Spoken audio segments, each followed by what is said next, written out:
우리는 계속해서 주님의 은혜교회의 비전을 함께 나누고 있습니다. 이미 5가지 비전의 전략을 말씀드렸습니다. 주님의 은혜교회는 복음의 영광, 복음의 중심이 더욱 빛나는 공동체로 자라야 합니다. 매주 예수 그리스도께서 이루신 십자가의 복음을 선포함으로 누구도 해결할 수 없는, 인생의 누구도 해결할 수 없는 죄와 죽음을 이기고 이 교회는 천국으로 인도하는 복음 공동체입니다. 세상에 이와 같은 단체는 없습니다. 교회에게 허락하신 하나님의 비밀입니다. 주님의 은혜교회는 주님 앞에 서는 그날까지 삶을 함께 나누고 인생의 아픔과 기쁨을 함께 즐거워하는 성장하는 공동체입니다. 주님의 은혜교회는 천국 앞에 설 때까지 이미 주님이 우리를 다스리고 계시기에 하나님의 나라를 세우는 공동체입니다. 그 전략은 인생의 4가지 영역, 개인과 가정과 교회와 세상의 시민으로서 하나님께 인생의 시즌을 따라 순종함으로 하나님의 나라를 세웁니다. 그리고 교회를 이끌어가는 목양의 원리는 홀로가 아니라 복수 리더십이라고 말씀을 드렸고, 하나님이 다스리시는 가정을 이끌어가는 원리는 성경적인 남성성과 여성성을 배우며 성장해가는 원리입니다. 그리고 우리에게 주신 이 복음이 우리에게만이 아니라 이제 세상에 전해지는, 말로만이 아니라 삶으로 전해지고, 그리고 우리 교회만이 아니라 이 교회는 생명이기에 교회가 플랜팅되고 개척됨으로 새로운 생명의 공동체를 전하고 세우는 교회입니다. 오늘 우리는 6번째 시간으로 교회와 우리의 인생은 하나님의 주권이 임하는 곳이고 하나님의 통치를 기뻐하는 것임을 함께 배우고자 합니다. 주님의 은혜교회는 하나님이 창조자이심을 믿고 또 하나님이 아들을 통하여 구원하셨음을 믿으며, 구원된 우리의 인생과 교회는 하나님이 주권적으로 통치하심을 믿습니다. 맞지요? 제리 브리치즈는 하나님의 주권이라는 책에서 정의하기를, 하나님의 주권이란 하나님께서 가장 탁월한 지혜와 사랑 안에서 하나님의 목적을 이루기 위하여, 우리의 목적이 아니에요.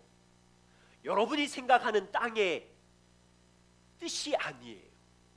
하나님의 목적을 위하여 우리를 유익하게 하기 위해서 항상 예외 없이 우리의 인생을 돌보신다. 하나님의 주권입니다. 교회 성도들은 세상을 살아갈 때 이 진리를 기억해야 합니다. 교회가 존재하는 동안, 우리가 인생을 살아가는 수많은 인생의 고난과 아픔과 역사의 풍파를 지날 때에 우리는 이 하나님의 주권이라는 진리를 배워가며 성장해 갑니다.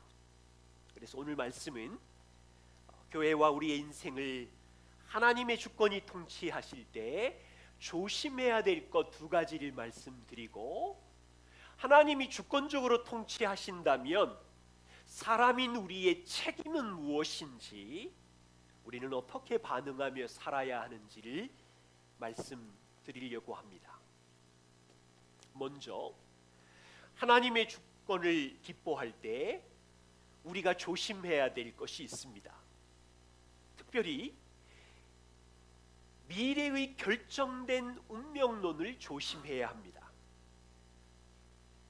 하나님의 주권을 강조하면 강조할수록 어떤 사람들은 우리의 미래는 이미 정해졌다는 운명론에 빠질 수 있어요. 예를 들면 제가 미국 컨퍼런스에 참석했다가 어제 귀국할 것이 하나님이 이미 정해놓은 일이었다, 이렇게 생각하는 것.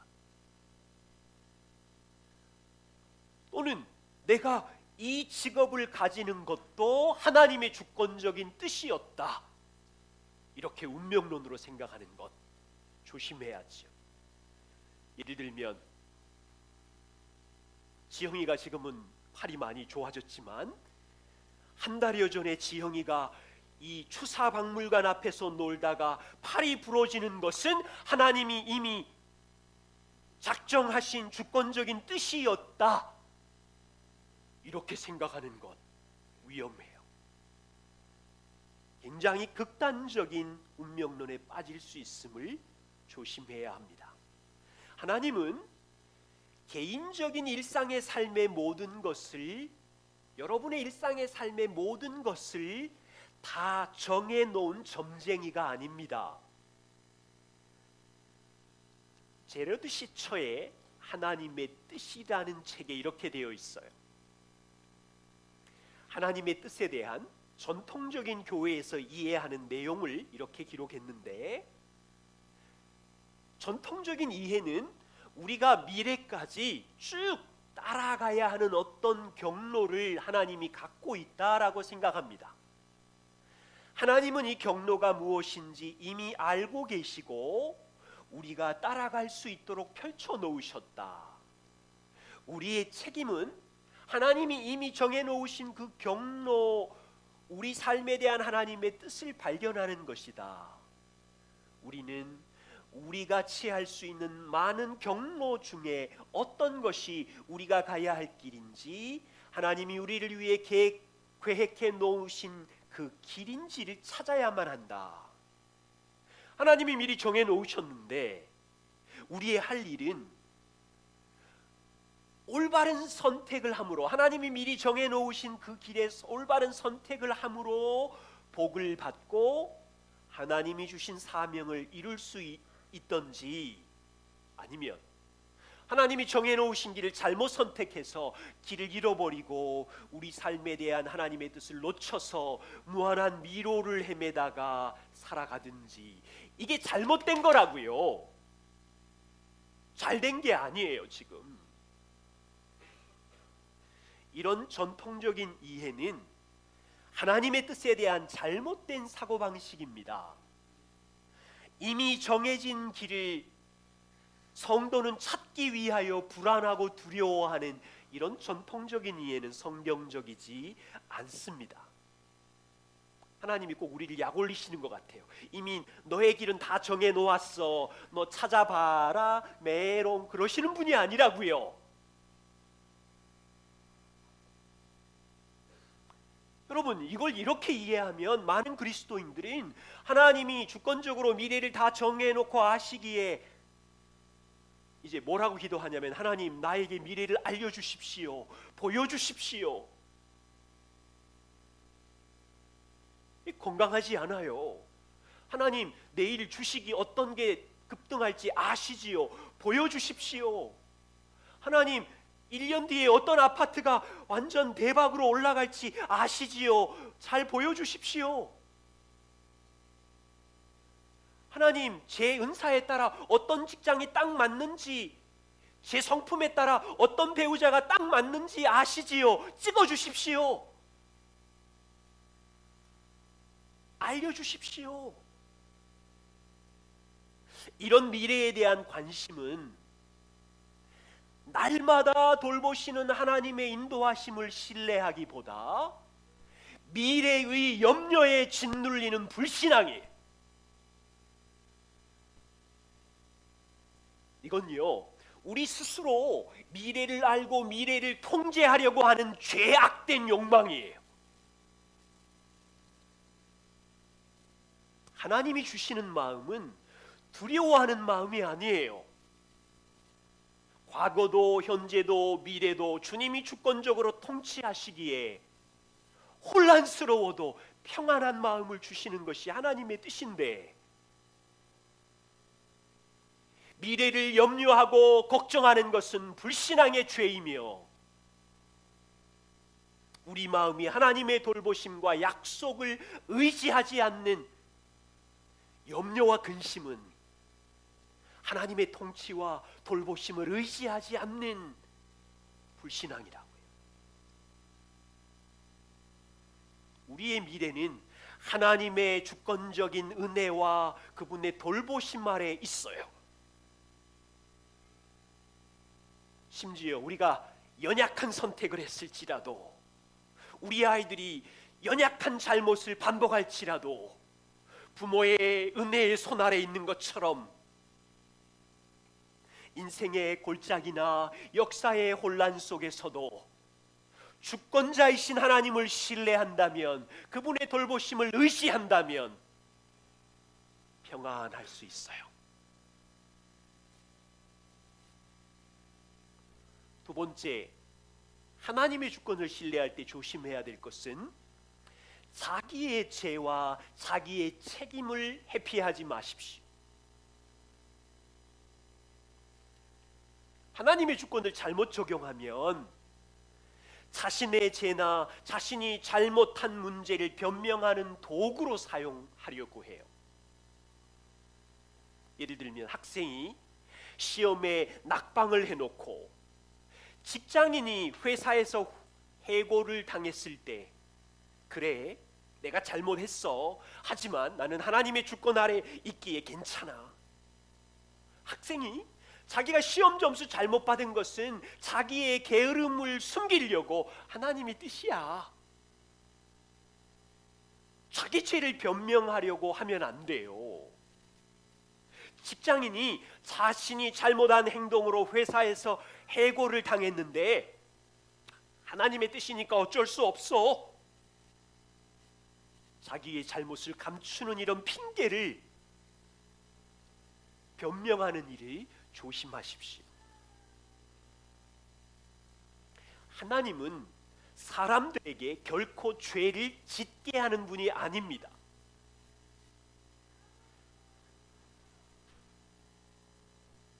야고보서 말씀을 보십시오. 1장 13절 14절. 사람이 시험을 받을 때에 내가 하나님께 시험을 받는다 하지 말지니 하나님은 악에게 시험을 받지도 아니하시고 친히 하나님은 아무도 시험하지 아니하시느니라.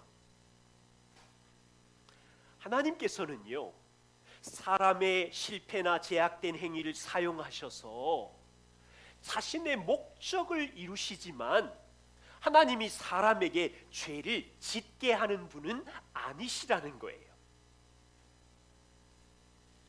여러분 잘 이해하셔야 돼요. 예를 들면 요셉의 형들이 동생을 노예로 파는 것, 얼마나 나쁜 죄예요. 동생을 노예로 팔다니. 하나님은 주권 아래서 이 잘못된 행동을 여전히 허용하시면서도 하나님의 목적을 이루었지만, 동생을 판 형들의 악한 행위의 책임은 누가 져야 돼요? 형들이 져야지요. 하나님이 형들을 꼬셔서 동생을 팔았나요? 가룟 유다가 예수님을 배반하거나 빌라도가 예수님을 십자가에 못 박아 죽인 것은 하나님의 주권 아래 여전히 있었지만 그들의 죄에 대한 책임은 자신이 져야 되는 거예요. 하나님이 빌라도를 꼬셔서 예수님을 못 박게 했나요? 하나님의 책임이 되는데, 하나님은 그들을 죄 짓게 하지 않으셨어요. 그들은 자신이 선택한 죄에 대한 책임을 하나님 앞에 반드시 져야 합니다. 하나님은 죄인된 자들의 죄를 절대로 눈 감아 두지 않고 반드시 마지막 날에 심판하신다고 하셨어요. 이것 때문에 우리는 이 땅의 억울한 일 속에서도 하나님의 심판 때문에 평안할 수 있는 거예요. 여러분, 인생 가운데, 역사의 혼란 가운데 하나님이 통치자라는 것을 기억한다면 사람의 실수나 사람의 제약된 책임을 반드시 하나님이 물으신다고 우리가 진리로 붙잡고 있다면 역사의 혼란, 인생의 혼란 속에서도 억울한 일이 있어도 견딜 수 있는 힘이 있어요. 그래서 부탁드립니다. 성도의 삶에서 자신의 죄와 책임, 잘못된 선택의 책임을 회피하지 마시고 모든 책임을 하나님의 뜻 주권에 떠넘기는 위험을 조심해 주십시오. 그렇다면 하나님의 주권을 신뢰하는 우리의 책임은 무엇입니까? 그분이 일하시니 우리도 함께 일하는 것입니다. 하나님이 우리를 인생 속에서 어떠한 상황 속에서든지 항상 예외 없이 돌보십니다. 그러기에 우리는 항상 주님을 의지하고 그분의 주권을 신뢰합니다. 그런데 그분의 주권을 완전히 신뢰합니다라는 말 속에 우리는 아무것도 하지 않겠습니다, 아무 책임이 없다는 뜻이 아니지요. 우리 편에서의 몫은 우리가 최선을 다하여 책임을 다합니다라는 뜻입니다. 시편 127편 1절 말씀에 있습니다. 우리 다시 한번 함께 읽어보겠습니다. 여호와께서 집을 세우지 아니하시면 세우는 자의 수고가 헛되며 여호와께서 성을 지키지 아니하시면 파수꾼의 경성함이 헛사로다. 보세요. 이 말씀은 우리의 삶 가운데 우리 편에서의 책임이 있음을 말합니다. 우리는 가정의 집을 세우기 위해서 수고하지요. 인생의 성을 세우기 위하여 땀을 흘리고 고생합니다. 자녀의 인생의 성을 지키기 위해 파수꾼처럼 새벽부터 하루 종일 긴장하며 열심히 일합니다. 그런데 오늘 말씀을 보면 우리가 아무리 집을 세우기 위해 수고의 땀을 흘려도 하나님이 이 집을 세워주지 아니하면 헛되다. 우리가 아무리 인생의 성을 지키기 위해 새벽부터 일할지라도 여호와께서 성을 지키지 아니하시면 허사다, 꽝이다. 여러분 보세요. 우리 인생의 집과 성을 수고를 다해 세우지만 하나님이 도와주지 아니하시면 아무것도 이룰 수 없다고 분명히 말씀하셨어요. 이 말을 기억할 때 우리가 집을 세울 때 우리는 80% 우리 힘으로 집을 세우고 하나님의 도움은 20% 필요하다라는 말이 아니에요. 지금 주님의 은혜교회를 세우는데 우리의 힘은 20% 드는 것이고 하나님께서 80% 도와주셔야 교회가 성장한다, 이런 말이 아니에요. 보세요. 교회를 세울 때 우리는 100% 최선을 다해서 수고하지만 한 명도 천국에 들어갈 수 있도록 그들의 마음을 바꿀 수 있는 힘이 우리에게 없어요.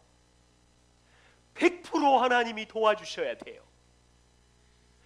자녀의 인생의 성을 세울 때도 부모인 우리는 100% 온 힘을 다하여 땀을 흘려 그들을 가르치고 양육하지만 부모인 우리 안에 자녀의 마음을 바꿀 수 있는 힘이 전혀 없어요.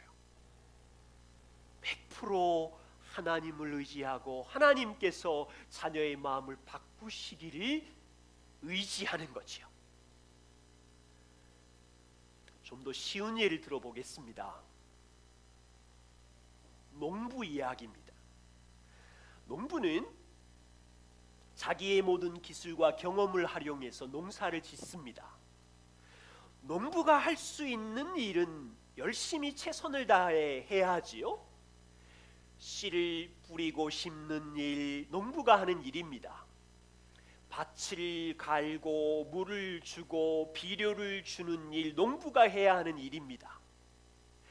나쁜 병충해가 있으면 제거하는 일, 주변에 아주 풀들이 올라와서 건강한 식물을 열매 맺지 못하게 하는 일을 뽑아주는 일, 농부가 해야 합니다. 그리고 적당한 때에 수확하는 일도 농부가 해야 합니다. 농부는 자신이 가지고 있는 농사짓는 기술과 경험을 바탕으로 100% 온 힘을 다하여 농사를 지어야 되겠지요. 그런데 농부가 할 수 없는 일이 있습니다. 날씨를 주관하는 일, 적당한 햇볕과 비를 주는 일은 농부가 할 수 없습니다. 식물들이 스스로 자라게 할 수 있는 것도 농부가 할 수 없는 일이지요. 이건 누가 하는 일이에요? 하나님이 식물을 자라게 하고 햇볕과 비를 주셔야 되지요. 그렇지만 농부는 자기가 할 수 있는 일을 100% 최선을 다해서 해야 하고, 자신이 전혀 할 수 없는 영역에 대해서는 온전히 하나님만 100% 의지해야 되겠지요. 그럼 원리가 생겼어요. 우리가 할 수 있는 일은 100% 온 힘을 다해서 하고, 우리가 할 수 없는 일은 100% 하나님을 의지하는 것이요. 그런데요, 하나님을 믿지 않는 농부는 어떻게 합니까? 그들은 자신이 마땅히 해야 하는 일에 집중해서 100% 최선을 다해서 일할 겁니다. 그 나머지는 그냥 운명에 맡기지요.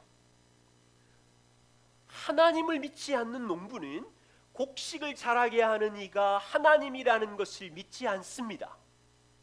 그는 오직 자신이 하고 있는 일로 성공과 실패라고 믿는 사람입니다.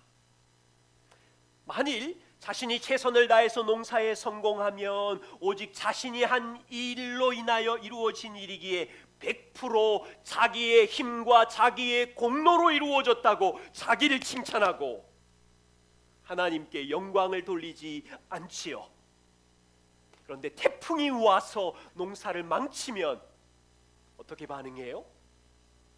운명이야, 어쩔 수 없어, 세상은 내 뜻대로 되는 게 없잖아, 그냥 체념하지요. 여기서 하나님이 주권적으로 일하실 때 우리가 열심히 100% 일을 하지만 조심해야 되는 몇 가지를 말씀드립니다. 우리가 아무것도 할 수 없는 때도 하나님을 온전히 의뢰해야 하지만, 우리가 할 수 있는 일을 할 때도 하나님을 100% 의지해야 한다는 것입니다. 예를 들면 농부가 자신이 할 수 없는 일, 식물을 자라게 하는 일, 날씨를 주관하는 일, 자신이 할 수 없기에 하나님을 100% 의뢰해야 하지만, 농부가 할 수 있는 일, 씨 뿌리고 밭을 갈고 병충해 약을 치는 일, 내가 할 수 있는 일이지만 이 또한 하나님을 의뢰해야 합니다. 왜입니까? 내가 할 수 있는 일도 하나님이 건강을 주셔야 할 수 있고, 지혜를 주셔야 할 수 있고, 어떻게 효율적으로 일을 해야 할지 은혜를 주셔야 할 수 있는 일이기 때문입니다. 여러분, 이런 거 경험해 보셨어요? 내 손과 발로 내 힘으로 행할 때는 내가 한 것 같지요. 그런데 팔이 하나 부러지거나 다리가 하나 부러져서 병원에 있어 보세요. 내 손과 발로 행했던 일이 내 힘으로 한 것이 아니라 하나님이 은혜를 베풀어 주셨기에, 건강을 주셨기에 하나님의 은혜로 한 것이구나를 알게 되지요.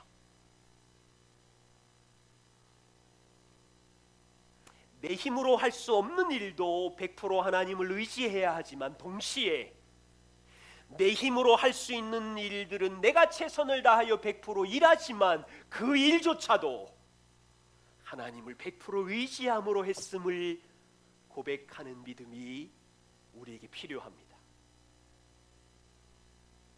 여러분, 조심하십시오. 내 힘으로 했다고 내가 한 줄 아는 못된 습관을 조심하십시오. 또 조심해야 될 것은요, 고난의 때에도 하나님의 주권을 의뢰해야 하지만 형통할 때도 하나님의 주권을 의지해야 합니다.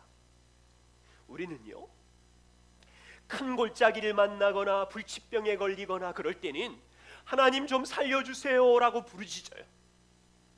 극심한 고난이 찾아왔을 때 하나님을 의지하는 일이 쉽지 않지만 대체로 바짝 엎드려서 자신의 무력함을 인정하고, 하나님, 저의 힘으로는 아무것도 할 수 없습니다, 항복하며 하나님을 의지하려고 애를 써요. 그런데요, 우리 습관을 잘 보십시오. 형통한 날, 평안한 날이 되면 그 형통과 평안이 자기 힘으로 온 줄 아는 질병이 있어요.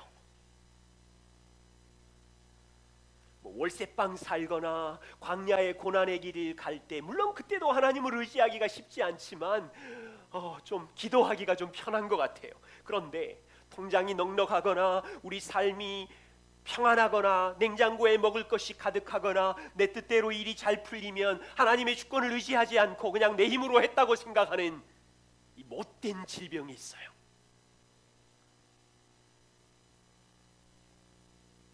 형통한 날 우리에게 주신 모든 복이 하나님이 주신 것이며 하나님이 주신 지혜와 건강으로 얻은 것임을 안다면 하나님께 감사하고 그분을 의지할 수 있어요. 또 하나는 조심해야 될 것은, 큰 고난은 하나님을 의뢰하지만 좀 사소한 어려움, 작은 고난에 대해서는 자기의 힘으로 행하려는 것을 조심하시고 작은 어려움 속에서도 하나님을 신뢰하는 법을 배워야 합니다. 다시 말하면요, 우리의 본성 자체가 자기를 무진장 의지하려고 하는 못된 성향이 있어요. 우리 본성이.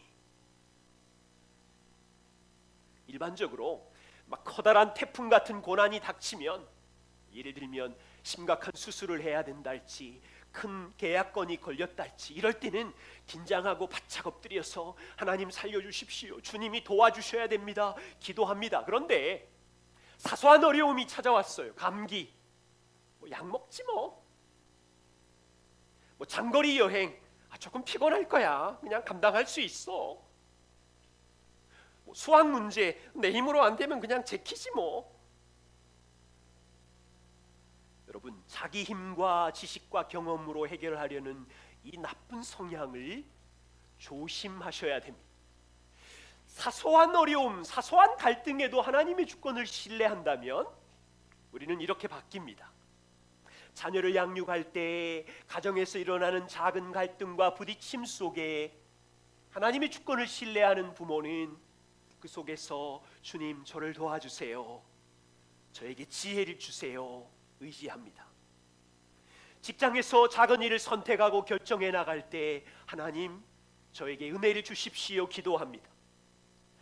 교회 공동체 모임이랄지 성도들과 함께 교제할 때도, 특별히 어려운 이야기를 들을 때도 내 경험과 내 능력으로 그를 돕는 것이 아니라 주님, 제가 어떻게 이분을 섬길까요, 도울까요, 저에게 지혜를 주십시오, 하나님을 의뢰합니다. 예수님께서 우리에게 가르쳐 주신 기도에 일용할 양식을 위하여 기도하라고 했어요. 매일 일용할 양식은 하나님이 공급해 주시는 은혜이기에 작은 공급에도 하나님을 의지하라는 말씀입니다. 일상의 삶의 작은 어려움, 사소한 작은 고난들에서도 우리의 경험과 생각을 신뢰하지 않고 하나님을 의지하는 배불 배워갈 수 있기를 소망합니다. 두 번째는요, 하나님의 주권을 신뢰하는 주님의 사람들은 그분의 주권을 신뢰할 때 우리도 열심히 최선을 다해서 일할 뿐 아니라 인생에 있는 모든 과정 속에서 신중하게 분별해야 할 책임이 있습니다. 빌립보서 2장 12절 13절 말씀입니다. 함께 같이 읽겠습니다. 그러므로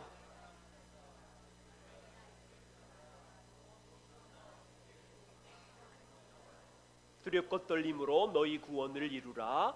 너희 안에서 행하시는 이는 하나님이시니 자기의 기쁘신 뜻을 위하여 너희에게 소원을 두고 행하게 하시나니. 네, 우리를 자기 아들을 주고 구원하신 하나님께서 우리 안에서 일생 동안 work, 일하신다고 하십니다. 그런데 바울은 우리도 우리의 구원을 위하여 일해야 한다라고 합니다.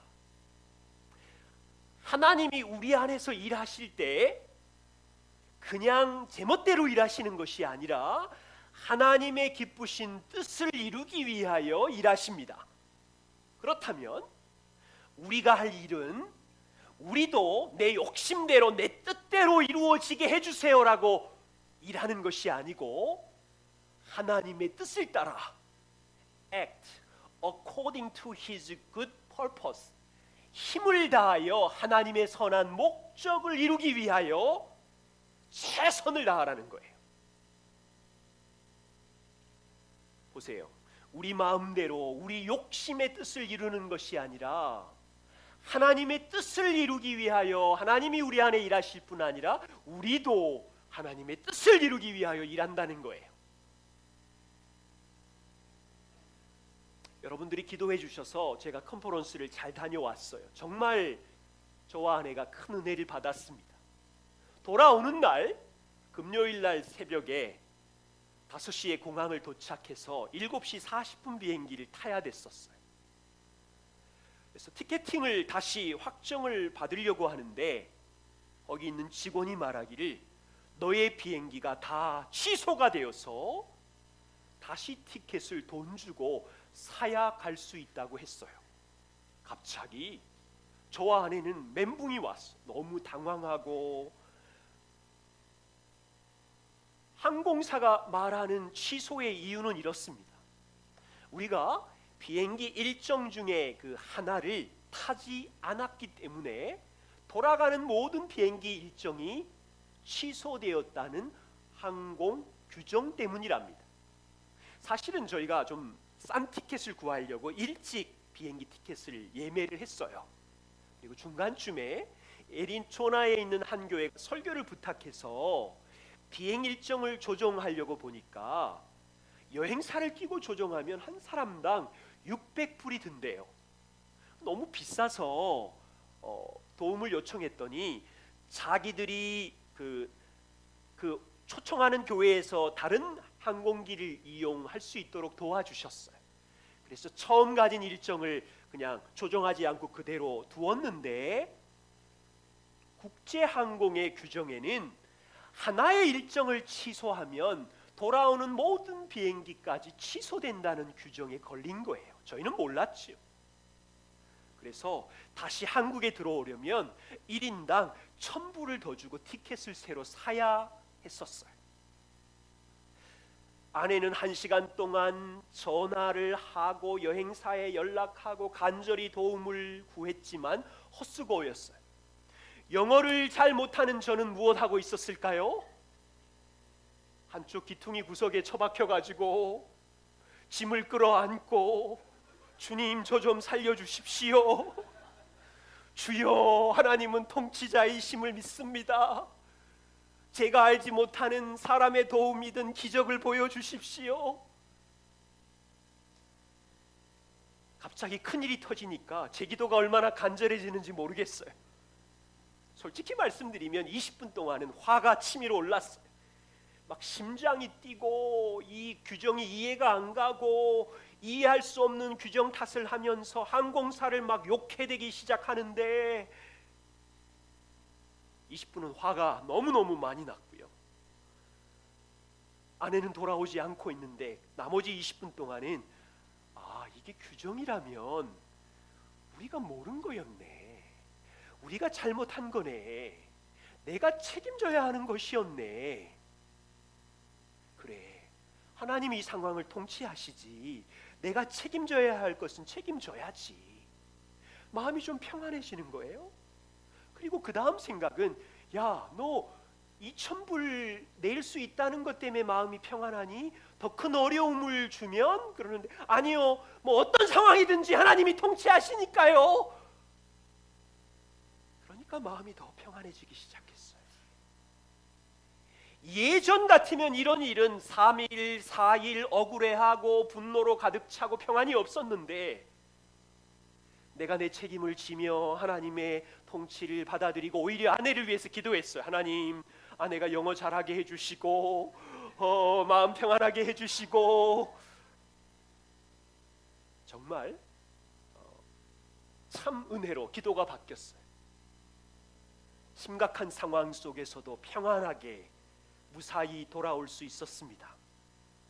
보세요, 하나님의 주권을 신뢰하면서 우리가 인생의 혼란한 가정을 지나가는 동안 우리가 할 수 있는 최선을 다해서 책임져야 합니다. 그리고 모든 과정 중에서 우리는 하나님의 지혜로 분별할 수 있도록 해야 하겠지요.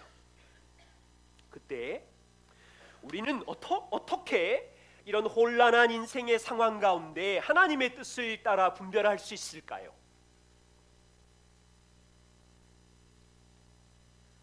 우리에게 주신 은혜의 수단을 통하여 분별함으로 걸어갈 수 있습니다. 특별히 성경이라는 은혜의 수단, 날마다 하나님과의 교제를 통하여 매일매일 분별할 수 있습니다. 성경은 하나님의 마음과 지혜가 담긴 책이고 아버지께서 자녀에게 주신 선물입니다. 성경은 우리에게 너희가 어떤 집을 사면 대박을 받아 재산을 모을 것이다 이렇게 가르쳐 주지는 않습니다. 성경은 너희가 어떤 주식이 성공할 것이다 구체적인 정보를 주지 않아요. 그렇지만 하나님은 사랑하는 자녀들에게 최고의 지혜와 최고의 은혜의 마음을 이 책에 담으시고 자녀들이 날마다 이 하나님의 마음의 뿌리를 내리고 변화되기를 원하시고 하나님이 기뻐하는 일을 매일 행하기를 원하시고 하나님이 슬퍼하는 일을 미워하도록 이 책을 통하여 은혜를 주셨어요.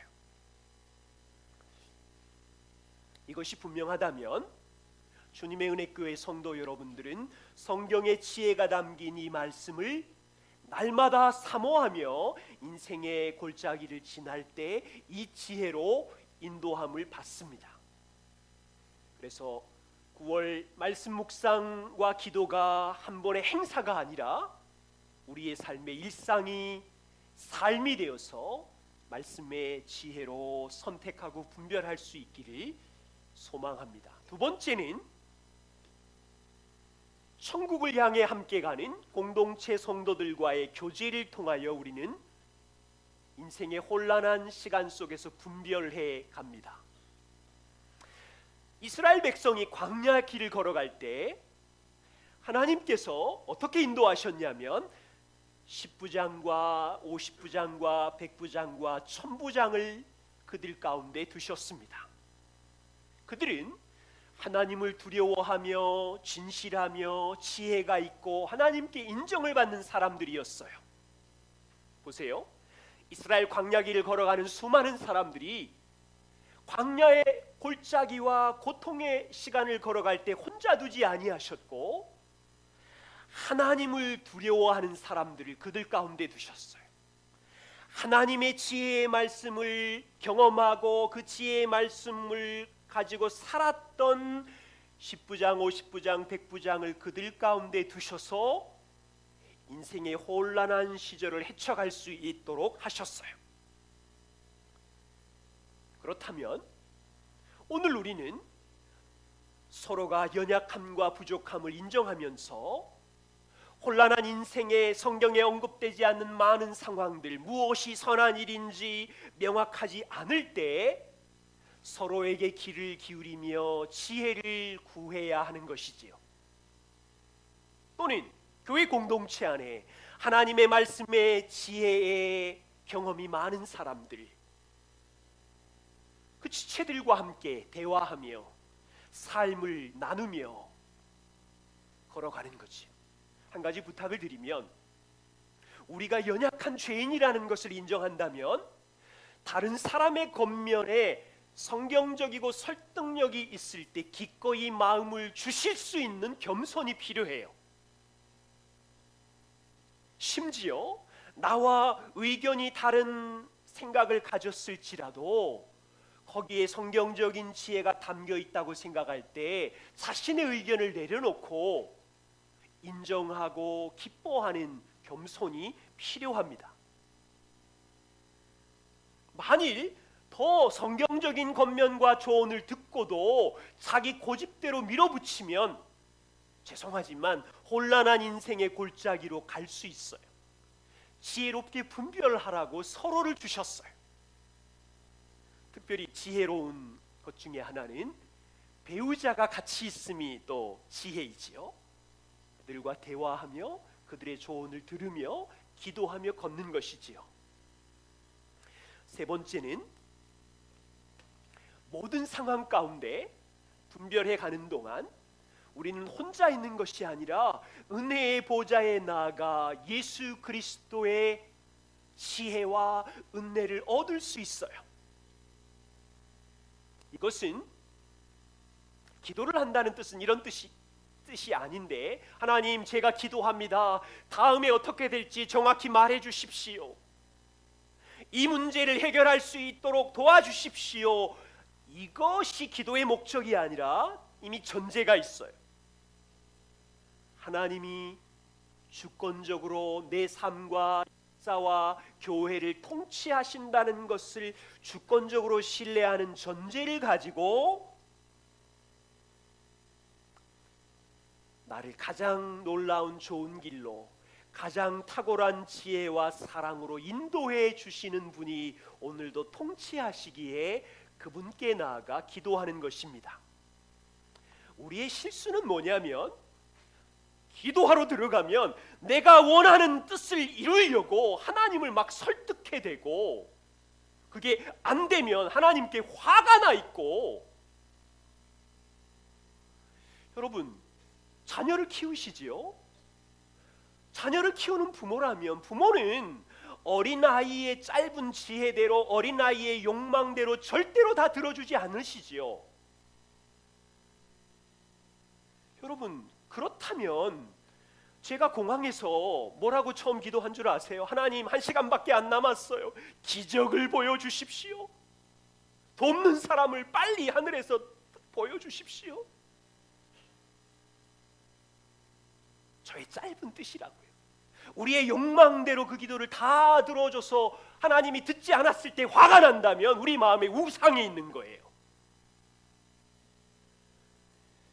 오히려 내가 한 잘못의 책임을 내가 지고, 비록 2,000불을 주고 티켓을 사야 했지만 여전히 어떤 상황 속에서도 하나님은 주권적으로 통치하시고 지혜와 사랑으로 인도해 주신다는 걸 알았을 때 제 마음에 말할 수 없는 배움과 평안이 있었어요.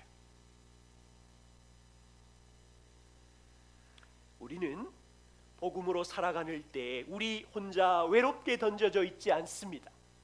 교회의 머리이신 그리스도의 은혜의 보좌의 통치를 받으며 살고 있기에 어떤 상황 속에든지 기도의 보좌 안으로 나아가십시다.